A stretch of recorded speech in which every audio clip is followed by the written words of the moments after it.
ألا من كنت مولاه فهذا علي مولاه.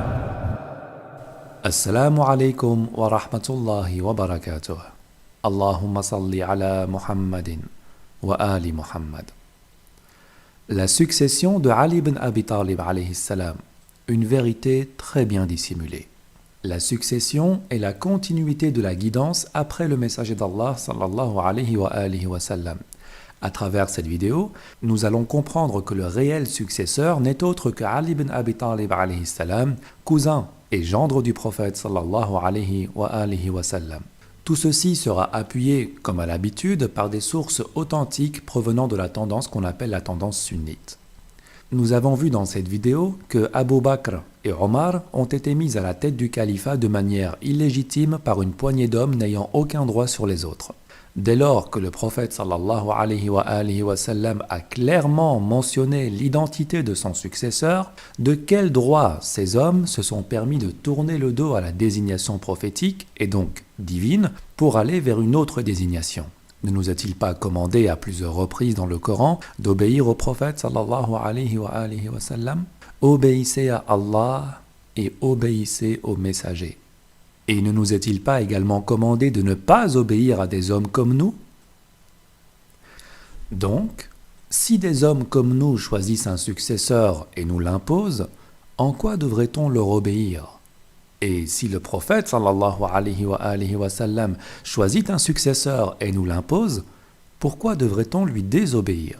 La mention du choix de ce successeur par la parole prophétique s'est faite à plusieurs reprises. La première fois, lors de la révélation du verset « Et avertis les gens qui te sont le plus proches » Sourate 26, verset 214. Cette occasion est survenue 3 années seulement après la première révélation. Al-Kamil fi Tsarikh de Ibn al-Athir, volume 1, pages 585 et 586. Ali ibn Abi Talib alayhi salam a dit: lorsqu'a été révélé le verset « Et avertis les gens qui te sont les plus proches », le prophète sallallahu alayhi wa sallam m'a convoqué et m'a dit: je ne vais pas tout lire, mais en résumé, il demande à Ali alayhi salam de préparer de la nourriture et du lait pour les 40 Beni Abd al-Muttalib qui allaient être convoqués par le prophète sallallahu alayhi wa sallam. Et lorsqu'ils furent tous là, chacun but du lait dans un grand bol, à l'exception de Abu Lahab, qui fit une remarque déplacée en disant « Votre compagnon vous a certainement empoisonné ». Et cette remarque a rendu l'atmosphère peu propice et les invités quittèrent la réunion avant même qu'il ne débutât. Le lendemain, le prophète sallallahu alayhi wa sallam demanda à Ali alayhi salam la même chose et il les réinvita à nouveau. Après le repas, le messager d'Allah sallallahu alayhi wa sallam dit: Ô Beni Abd al-Muttalib, je ne connais aucun jeune arabe parmi vous qui soit venu porteur d'une excellence meilleure que celle que je vous apporte. Je vous apporte le bien de la vie d'ici-bas et le bien de la vie de l'au-delà. Allah m'a ordonné de vous y inviter. Lequel d'entre vous me soutiendra en cette affaire afin qu'il soit mon frère, mon héritier et mon successeur? Les invités restèrent muets face à cette question. Alors j'ai dit, et c'est toujours Ali alayhi salam qui raconte, alors j'ai dit, moi, ô messager d'Allah, je serai ton ministre dans cette affaire. Dans d'autres versions, le messager d'Allah sallallahu alayhi wa sallam lui demanda de s'asseoir et reposa sa question. Il répéta la question 3 fois jusqu'à aboutir à ce qui suit. Il me prit alors par mon cou et dit à l'assemblée: celui-ci est mon frère, mon héritier, mon successeur parmi vous ou au-dessus de vous. Écoutez-le et obéissez-lui. Je répète, celui-ci est mon frère, mon héritier, mon successeur parmi vous. Écoutez-le et obéissez-lui. Les invités ricanèrent et disaient à Abu Talib: il t'ordonne d'écouter ton fils et de lui obéir.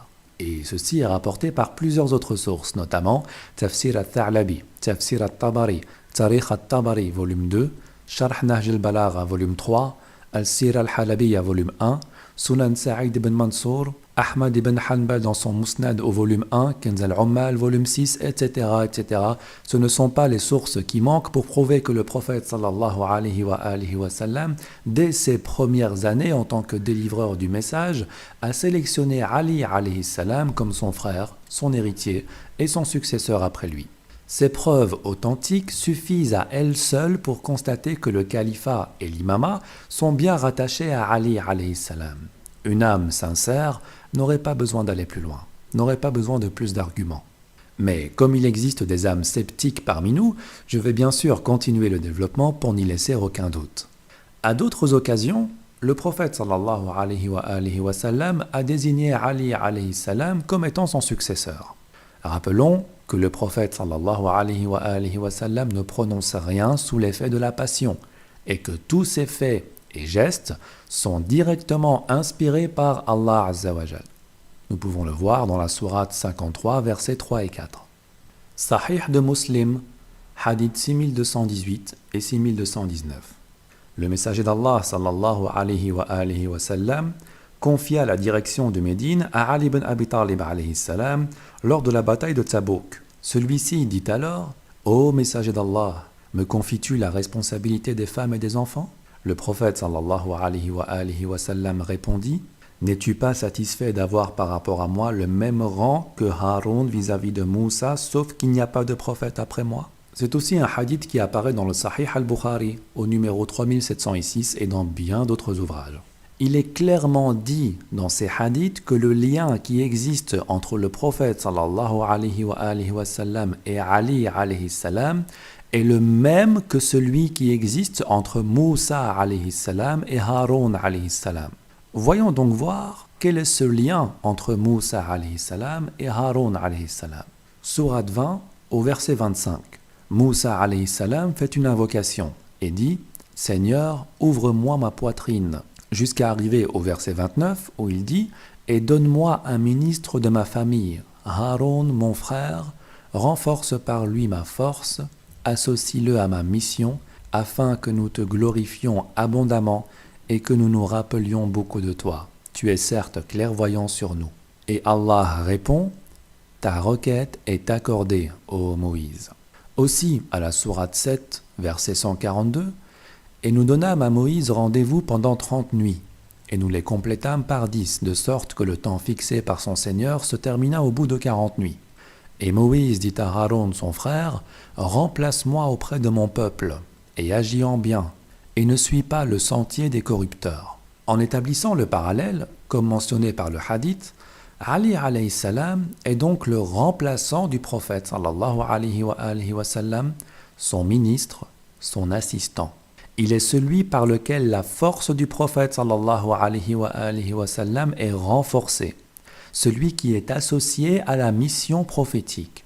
En gros, tous les liens existants entre Moussa et Haroun alayhim salam sont identiques aux liens entre le prophète sallallahu alayhi wa sallam et Ali alayhi salam, sauf, et c'est la seule exception, qu'il n'y aura pas de prophète après Muhammad sallallahu alayhi wa sallam. Donc, la seule différence est que Ali alayhi salam n'est pas un prophète. Cette proximité entre le prophète sallallahu alayhi wa sallam et Ali alayhi salam n'existe nulle part ailleurs. Personne n'a pu jouir d'un tel statut, ni Abu Bakr, ni Omar, ni Uthman, ni Talha, ni Zubayr, personne. Il n'y a que Ali alayhi salam à qui ce statut de haut rang a été attribué. Un dernier verset à ce propos qui est également très révélateur, sourate 28, versets 35 et 36. Mon frère Haroun est plus éloquent que moi. Envoie-le donc avec moi comme soutien pour déclarer ma véracité, car je crains qu'il ne me traite de menteur. Il dit: Nous allons te renforcer par ton frère et vous donner une autorité. Ils ne sauront vous atteindre grâce à nos signes. Vous deux et ceux qui vous suivront seront les vainqueurs. Je répète, vous deux et ceux qui vous suivront seront les vainqueurs. On ne peut pas être plus clair. Le prophète sallallahu alayhi wa sallam ne prononce rien sous l'effet de la passion. Tout n'est qu'une révélation inspirée. Et ce parallèle, c'est le prophète lui-même qui le fait. Selon des sources on ne peut plus authentiques. Vous deux et ceux qui vous suivront seront les vainqueurs. Il faut suivre Moussa alayhi salam et Haroun alayhi salam comme il faut suivre le prophète sallallahu alayhi wa sallam et Ali alayhi salam. On va me dire, oui, mais Haroun n'a pas succédé à Moïse. Donc ce n'est pas une preuve à la succession. Ce n'est qu'une preuve d'une des nombreuses vertus de Ali alayhi salam. Bien. Nous savons effectivement que Haroun alayhi salam a remplacé Moïse lorsque ce dernier s'est absenté pour aller dans les montagnes. Et il est vrai que Haroun alayhi salam n'a pas succédé à Moussa alayhi salam. Mais pourquoi? Eh bien parce que Haroun alayhi salam est décédé avant Moïse alayhi salam. Je pose maintenant une question existentielle, une question rhétorique, qui n'a pas vraiment de réponse, mais qui devrait vous faire réfléchir un instant. Ça vaut ce que ça vaut. Si Haroun alayhi salam est le frère de Moïse alayhi salam, son remplaçant, son ministre, celui par lequel Moïse se sent plus fort, etc., que se serait-il passé si Moussa alayhi salam avait perdu la vie avant son frère Haroun alayhi salam? Haroun ne lui aurait-il pas succédé en tant que prophète? Aurait-il laissé les gens sans guide ou aurait-il pris les dispositions nécessaires en tant que prophète pour les guider? De toute évidence, d'après moi, il lui aurait succédé. De toute évidence, il ne s'agit pas uniquement d'un remplacement temporaire, mais d'un remplacement universel sur tous les points de vue. Et cela est d'ailleurs confirmé par ce verset. Vous deux et ceux qui vous suivront seront les vainqueurs. Donc, qu'on suive Moussa ou Haroun ou les deux en même temps, alayhum salam, nous serons les vainqueurs. Je repose ma question.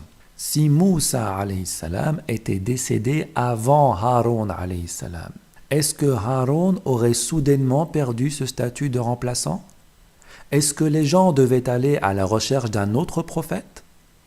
Ou alors aurait-il plutôt pris la place de Moussa en tant que guide pour continuer la mission? Posez-vous la question. Bien, sortons maintenant de la supposition et revenons à cette sublime comparaison que fait le prophète sallallahu alayhi wa sallam. Haroun alayhi salam avait les mêmes droits qu'avait Moussa alayhi salam sur sa communauté, puisqu'il était son remplaçant inconditionnel. Ils étaient donc tous les deux supérieurs aux gens de leur communauté. Ils avaient des droits sur eux, et personne ne peut nier cela. Donc, si le prophète sallallahu alayhi wa sallam se compare à Moussa dans cette narration et compare Ali alayhi salam à Haroun alayhi salam, Ali est donc le remplaçant du prophète sallallahu alayhi wa sallam et a les mêmes droits que lui envers la communauté. Il est donc supérieur aux gens de sa communauté. C'est-à-dire qu'il a également le même droit que le prophète avait sur Abu Bakr, Omar, Othman et tous les autres. Ce qui veut dire que Ali alayhi salam est supérieur à Abu Bakr, Omar, Othman et tous les autres. Et cette supériorité peut être prouvée à travers une infinité d'événements, mais ce n'est pas le sujet de la vidéo. La seule et unique exception, je le répète, c'est qu'il n'est pas prophète, mais qu'il est similaire sur tout autre point de vue à Haroun, supériorité populaire y compris. C'est une comparaison universelle à l'exception de la prophétie. On va encore me dire, oui, mais c'est une comparaison temporaire. Le temps que le prophète sallallahu alayhi wa sallam parte en expédition. Lorsqu'il était de retour, ce statut accordé à Ali alayhi salam a été annulé. Ce remplacement, cette comparaison, n'est pas valable uniquement pour la période durant laquelle le prophète sallallahu alayhi wa sallam s'est absenté. Et la preuve la plus flagrante dans ce hadith sont les derniers mots prononcés par le prophète sallallahu alayhi wa sallam. Et ces mots sont « après moi ».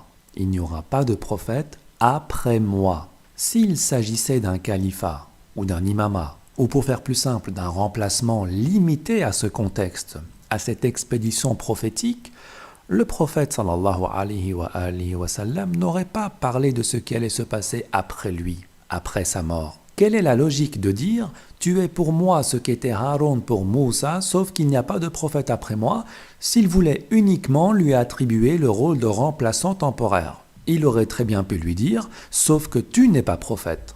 Là non, l'accent est mis sur le « après moi », ce qui est une preuve claire que ce remplacement continuera même après la mort du messager sallallahu alayhi wa sallam. Donc, la première preuve par la logique. Vous n'êtes pas satisfait? Ce n'est pas grave. Seconde preuve qui montre que cela n'est pas un remplacement temporaire. Le prophète sallallahu alayhi wa sallam n'a pas mentionné cette phrase uniquement lors de son départ pour l'expédition. Il l'a mentionné lors d'au moins 10 occasions différentes. Regardez. Le prophète sallallahu alayhi wa sallam s'adresse ici en privé à Salim radiallahu anha. Salim qui était une des premières converties. Kanz al-Ummal, hadith 32 936. Ô Salim, la chair de Ali provient certes de ma chair, son sang provient de mon sang, et la position qui le rattache à moi est semblable à la position qui unissait Haroun à Moussa. Ici, nous ne sommes pas dans un contexte de départ vers Tabouk. Et pourtant, le prophète sallallahu alayhi wa sallam fait part de cette comparaison. Dans le volume 13 du même ouvrage également, au hadith 36 392, il est dit « Omar ibn al-Khattab dit « Cessez de mentionner Ali. J'ai entendu le messager d'Allah sallallahu alayhi wa sallam dire 3 vertus à propos de Ali.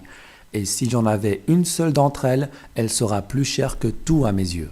J'étais, moi, Abu Bakr, Abu Ubaïd ibn al-Jarrah et quelques autres compagnons du messager sallallahu alayhi wa sallam, et il était appuyé sur Ali alayhi salam. Il a alors tapoté son épaule en disant « Toi, ô Ali, tu es le premier des croyants, le premier à avoir embrassé l'islam, et la position qui te rattache à moi est semblable à la position qui unissait Haroun à Moussa. Certainement, celui qui dit m'aimer et qui te déteste est un menteur. » Et cela est également le cas 3 hadiths plus loin. Nous pouvons retrouver cette même narration dans Tarikh Dimashq, volume 42. Là encore, le contexte n'était pas le départ pour l'expédition. Une dernière narration prouvant la diversité des contextes à ce sujet, Fada'il as-Sahaba, hadith 1085. J'allais chez le messager d'Allah sallallahu alayhi wa sallam dans sa mosquée, et il rappela l'histoire de la fraternisation entre ses compagnons. Alors Ali alayhi salam dit au prophète sallallahu alayhi wa sallam « J'ai perdu patience et j'ai ressenti du chagrin lorsque j'ai vu que tu as fait cela à tes compagnons et pas à moi. Si jamais j'ai encouru ta déplaisance, j'aimerais m'en excuser. » Le prophète sallallahu alayhi wa sallam lui dit « Par celui qui m'a envoyé avec la vérité, je ne t'ai laissé que pour moi-même. Ton statut envers moi est comme le statut de Haroun envers Moussa, à l'exception qu'il n'y a pas de prophète après moi, et tu es mon frère et mon héritier. » Ali alayhi salam dit « Ô messager d'Allah, que vais-je hériter de toi ?» Le prophète sallallahu alayhi wa sallam répond « Tu hériteras de moi ce que les prophètes héritaient. » Et Ali alayhi salam dit « Et qu'est-ce que les prophètes héritaient ?» Le prophète sallallahu alayhi wa sallam dit « Le livre d'Allah et la sunna du prophète. Tu seras avec moi dans mon palais au paradis, auprès de ma fille Fatima. Tu es mon frère et mon ami. » Alors le messager d'Allah sallallahu alayhi wa sallam récita ce verset. « Et nous aurons arraché toute rancune de leur poitrine, et ils se sentiront frères, faisant face les uns aux autres sur des lits. » Sourate 15, verset 47. Et ce ne sont pas, bien évidemment, les seules occasions où cette phrase a été prononcée par le prophète sallallahu alayhi wa sallam, mais je vous laisse approfondir vos recherches à ce sujet. Il est donc clair que ce statut de remplaçant, de frère, de ministre, de successeur n'est pas valable uniquement lors de l'expédition prophétique à Tabouk, mais qu'il l'est en tout lieu, en tout temps, et surtout après la mort du messager sallallahu alayhi wa sallam, comme nous pouvons le voir à travers la phrase « sauf qu'il n'y a pas de prophète après moi ». Tout ce qu'on vient d'établir ne fait que confirmer et renforcer les propos tenus lors de la première réunion avec les Ibn Abd al-Muttalib, où le prophète sallallahu alayhi wa sallam mentionne Ali alayhi salam comme étant son frère, son ministre et son successeur. Mais je sais qu'il existe encore des sceptiques, malgré toutes ces preuves claires et évidentes. Et c'est à vous que je m'adresse, vous qu'on appelle les sunnites, et qui m'écoutez. Je me demande si vous auriez fait part de scepticisme si toutes ces preuves concernaient non pas Ali alayhi salam, mais Abu Bakr. je donnerai ma main à couper, qu'aucun d'entre vous n'oserait chicaner et que tous accepteriez immédiatement la validité de ces hadiths dans le contexte de la succession en tant que calife légitime s'ils étaient adressés à Abu Bakr. Pourtant, ce que je vous montre sont des narrations on ne peut plus nombreuses et on ne peut plus authentiques provenant de votre idéologie. Ceci dit, la plupart d'entre vous ne les accepteront pas. Non pas par des argumentations théologiques, mais par orgueil, par passion, parce qu'elles démontrent clairement que vos savants pour qui vous éprouvez un amour et un respect inconditionnels vous ont raconté des mensonges depuis le début, vous ont occulté des vérités plus grandes que des montagnes, car ils savent pertinemment que vous ne vous donnerez pas la peine d'aller fouiller dans les archives à la recherche de la vérité. Et remettre en cause la parole de vos savants est pour vous très difficile, voire impossible. Malheureusement pour vous, ces narrations ne parlent pas de Abu Bakr. Elles parlent bien de Ali ibn Abi Talib alayhi salam. Celles qui parlent de Abu Bakr concernant la succession sont dans cette vidéo. Je vous conseille d'aller y jeter un œil. Donc je disais qu'il existait encore des sceptiques malgré toutes ces preuves. On me dira, Ali alayhi salam est certes comparé à Haroun, mais il n'est pas clairement mentionné qu'il sera le successeur après le prophète sallallahu alayhi wa sallam. Y a-t-il un hadith où le prophète sallallahu alayhi wa sallam dit clairement « Toi, Ali, tu seras mon successeur » Bien. Évidemment qu'il en existe, mais vous ne les connaissez pas, car vos savants ne veulent pas vous les faire connaître. Kitab as-Sunnah de Al-Albani, au hadith 1881. Le prophète sallallahu alayhi wa sallam a dit, et là on a la même narration que dans le Sahih de Muslim, jusqu'à arriver à « Sauf qu'il n'y aura pas de prophète après moi, et je ne partirai pas sans que tu sois mon successeur pour tous les croyants après moi. » Et je ne partirai pas sans que tu sois mon successeur pour tous les croyants après moi. Je ne sais plus quoi dire. Désormais, c'est entre vous et Allah. L'information, elle est là. Le hadith a été jugé Hassan par Al-Albani. Certains vont me dire, mais nous n'aimons pas Al-Albani, c'est un égaré, etc. Non. Ce n'est pas Al-Albani que vous n'aimez pas. C'est le contenu du hadith. Malheureusement pour ceux que ça dérange, ce hadith a été également authentifié par Al-Hakim dans son Mustadrak. Et ceux qui disent ne pas aimer Al-Hakim al-Nishaburi peuvent aussi aller voir Ad-Dahabi, qui n'y a apporté aucune objection. Je ne vais pas m'éterniser sur le sujet. L'imam Ali alayhi salam a été désigné en tant que successeur du prophète sallallahu alayhi wa sallam à maintes et maintes reprises. Durant mes recherches, je suis parvenu à trouver 87 sources différentes allant dans ce sens. Et Dieu sait qu'il en existe encore et encore. Je vais vous faire part de quelques dernières sources pour satisfaire les plus curieux. Elles ne laisseront plus aucun doute sur la légitimité de la succession califale et imamite de Ali ibn Abi Talib alayhi salam. Al-Mustadrak ala Sahihain, volume 3, hadith 4576. Lorsque le prophète sallallahu alayhi wa sallam est revenu de son pèlerinage d'adieu, il s'est arrêté à Ghadir Khoum, un point d'eau situé entre la Mecque et Médine. Et il dit « J'ai été invité », entre parenthèses sous-entendu à la mort. « J'ai été invité et j'y ai répondu. Je laisse parmi vous 2 poids. L'un d'eux est plus grand que l'autre. Le livre d'Allah et ma descendance.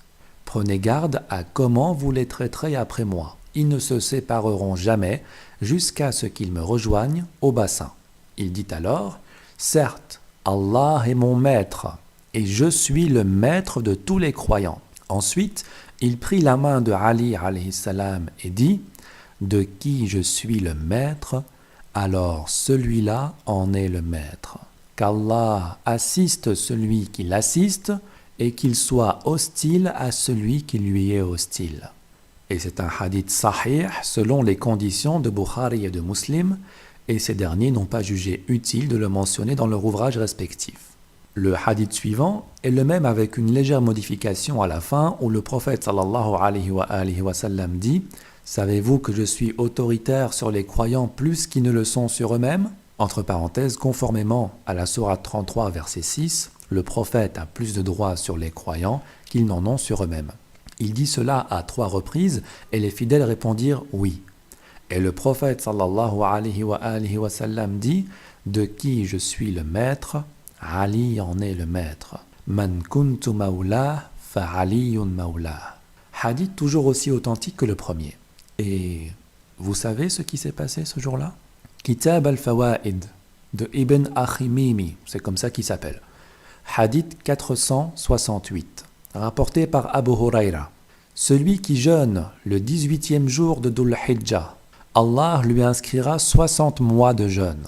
Et il s'agit du jour de Ghadir Khoum, celui où le prophète sallallahu alayhi wa sallam a pris la main de Ali alayhi salam et a dit « Ne suis-je pas le maître des croyants ?»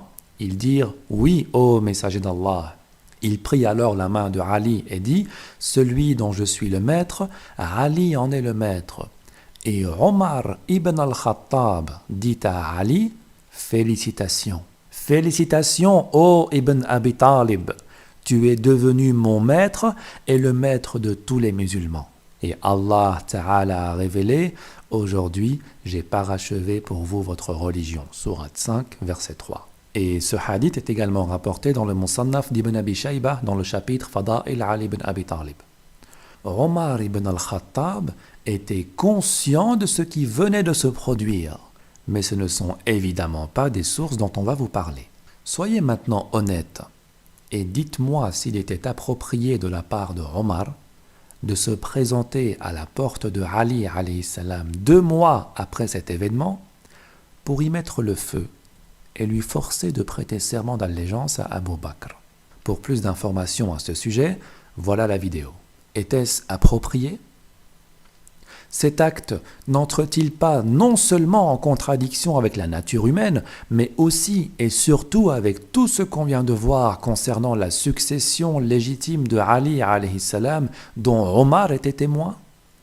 Et cette phrase, mes amis, « Man kuntu mawla fahada aliyun mawla » a été relatée dans tellement de sources qu'il est clairement impossible de toutes les mentionner ici. Jami' at-Tirmidhi, Musnad Ahmad, An-Nasa'i dans Khasa'is al-Imam Ali à la page 76, qui est d'ailleurs un livre que vous devez absolument lire. Kanz al-Ummal, Tabarani dans Mu'jam al-Kabir, Tafsir ibn Kathir, Tafsir al-Tha'labi, Tarikh al-Tabari, Al-Isti'ab de Abdul Bir, Tarikh ibn Kathir, Sunan Abu Daoud, Jami' al-Usul de Shaybani, Fath al-Bari fi Sharh Sahih al-Bukhari, et je pourrais encore citer des sources jusqu'à demain s'il le faut, même Al-Silsila Sahiha de Al-Albani où il est dit, le prophète sallallahu alayhi wa sallam a dit à Ali alayhi salam, tu es le maître de tous les croyants après moi. C'est un hadith sahih authentifié par Al-Hakim et Ad-Dahabi. Tu es le maître de tous les croyants après moi. Certains vont me dire, mais il a été le 4e calife. Donc, il a quand même succédé au prophète sallallahu alayhi wa sallam. Et il a été le maître de tous les croyants après lui. Rien dans ces hadiths ne mentionne qu'il doit être le premier. Cette remarque, mes amis, se retourne contre vous. Ceux qui font cette remarque ne cessent de s'enfoncer dans le gouffre de la contradiction. Tu es le maître de tous les croyants après moi. Question. Abu Bakr, Omar et Othman ne sont-ils pas comptés parmi les croyants dans cette narration? S'ils sont comptés parmi les croyants, qu'est-ce qui les empêche d'adhérer à cette déclaration et de prendre Ali alayhi salam comme leur maître, étant donné qu'il est le maître de tous les croyants?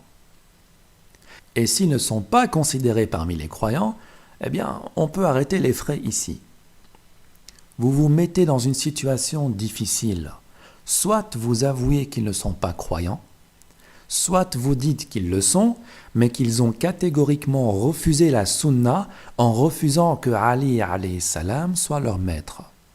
Et celui qui refuse la sunna est de toute manière, par définition, un mécréant. Il vaudrait mieux pour vous de ne plus jamais faire part de cette remarque. D'autres diront que la terminologie maoula ne veut pas dire maître, mais plutôt ami. qu'elle a en fait plus de 10 significations et qu'il est étrange que le prophète sallallahu alayhi wa sallam use d'un terme aussi incertain pour faire part d'une information aussi capitale que la succession. Eh bien, mes amis, cette remarque vient d'être démontée par plusieurs hadiths où il est clairement fait mention de successeur et non de maoula. Et même si on estime que cela veut dire autre chose que maître, cela est impossible au vu de son contexte. Déjà, car cet événement est associé à un verset extrêmement important. Ô messager, transmets ce qui t'a été descendu de la part de ton Seigneur. Si tu ne le faisais pas, alors tu n'aurais pas communiqué son message. Sourate 5, verset 67. Nous trouvons dans Tafsir al-Tha'labi, volume 4, page 92, à l'interprétation de ce verset, transmets ce qui t'a été descendu concernant les vertus de Ali, alayhi salam. Lorsque ce verset est descendu, le prophète sallallahu alayhi wa sallam a pris la main de Ali alayhi salam et a dit « Man kuntu mawla fa aliyun mawla ». Et ceci est rapporté dans bien d'autres ouvrages. Tafsir al-Kabir, Ruhul Ma'ani, Dur al-Manthur, etc. Bref, si tu ne le fais pas, tu n'aurais pas communiqué son message, prouve que cet événement est de la plus haute importance. Il était essentiel à l'accomplissement de la mission du messager sallallahu alayhi wa sallam. Une petite parenthèse ici pour mettre l'accent sur l'importance de cet événement. Le verset précédant la sélection de Ali alayhi salam à la succession était « Transmets ce qui t'a été descendu de la part de ton Seigneur », comme nous venons de le voir. Et le verset ayant été révélé juste après cette sélection fut le suivant. « Aujourd'hui, j'ai parachevé pour vous votre religion et accompli sur vous mon bienfait, et j'agrée l'islam comme religion pour vous. » Verset 3 de la sourate 5. Et on peut également le voir dans les sources qui ont été citées. Cela montre à quel point il était important de désigner un successeur dont le but serait de préserver la religion telle qu'elle a été révélée et de n'y apporter aucune modification afin que les fidèles soient guidés sur la seule et réelle sunna. De ce fait, il est impossible que le prophète sallallahu alayhi wa sallam fasse cette déclaration devant plus de 10 000 personnes sous une chaleur désertique uniquement pour leur dire que Ali alayhi salam est leur ami, qu'il faut lui dire bonjour, lui offrir des cadeaux, traîner avec lui ou je ne sais pas quoi. Il est bien sûr là pour leur dire qu'il faut lui obéir après lui. D'ailleurs, ce même hadith a été rapporté en d'autres termes tels que successeur au lieu de maoula, alors qu'il fait référence au même événement. C'est que forcément, la signification de ce terme va dans le sens de la succession, de l'obéissance, et non pas de l'amitié. Et nous ne trouvons aucune variante de ce hadith à cet événement. Ali est l'ami de tous les croyants, alors que nous en trouvons qui disent « Ali est mon successeur après moi pour tous les croyants ». Ce qui veut dire que le terme maoula va forcément dans le sens de la succession. D'ailleurs, je vais raccourcir cette recherche en vous donnant l'avis d'un de vos savants. Sibt ibn al-Jawzi, dans Tadhkirat al-Khawas, à la page 31 et 32, où il donne 10 utilisations différentes du terme maoula, et où il finit par dire que celle qui s'applique à ce hadith est la 10e d'entre elles, c'est-à-dire celle qui montre qu'il s'agit bien d'une obéissance obligatoire à Ali alayhi salam, et non pas d'une amitié, d'une alliance ou autre. Mes amis, cette vidéo commence à tirer en longueur. Il y a encore énormément à dire et à démontrer. Mais je vais terminer par ce magnifique verset qui nous prouve une fois de plus que Ali alayhi salam est bel et bien le maître de tous les croyants. Voici comment est traduit le verset dans les traductions officielles. Vous n'avez d'autre allié qu'Allah, son messager, et les croyants qui accomplissent la salat, s'acquittent de la zakat et s'inclinent devant Allah. Et voici comment il devrait être traduit selon tout ce qu'on vient de voir et selon d'autres règles grammaticales. Vous n'avez d'autre maître qu'Allah, son messager, et les croyants qui accomplissent la salat, qui s'acquittent de la zakat tout en s'inclinant, et non pas s'acquittent de la zakat et s'inclinent. S'acquittent de la zakat et s'inclinent sont deux actions qui s'effectuent à deux moments différents. S'acquittent de la zakat tout en s'inclinant sont deux actions qui s'effectuent en même temps. Wahum raki'un veut dire tout en étant incliné. Et il est très important de souligner cette partie du verset, car dans toute l'histoire de l'islam, il n'existe, chers amis, aucune personne qui a effectué l'aumône, la zakat, tout en étant incliné dans sa prière, sauf Ali ibn Abi Talib alayhi salam. Donc, la partie du verset « Les croyants qui accomplissent la salat s'acquittent de la zakat tout en s'inclinant » concerne Ali ibn Abi Talib alayhi salam. Et ceci peut évidemment être prouvé par plusieurs sources. Tafsir al-Tha'labi, volume 4, pages 80 et 81. C'est Abu Dhar al-Ghifari radiallahu anhu qui parle et qui dit « Que mes deux oreilles soient atteintes de surdité et que mes deux yeux deviennent aveugles si je mens. J'ai entendu le messager d'Allah sallallahu alayhi wa sallam dire ceci de Ali. Ali est le guide des fidèles et le désespoir des infidèles. Celui qui lui apporte son assistance obtiendra la victoire. Celui qui l'abandonne court à sa propre perte. » J'ai un jour prié avec le messager d'Allah sallallahu alayhi wa sallam la prière de Dhuhr quand un nécessiteux est entré dans la mosquée. Personne ne lui a donné quoi que ce soit.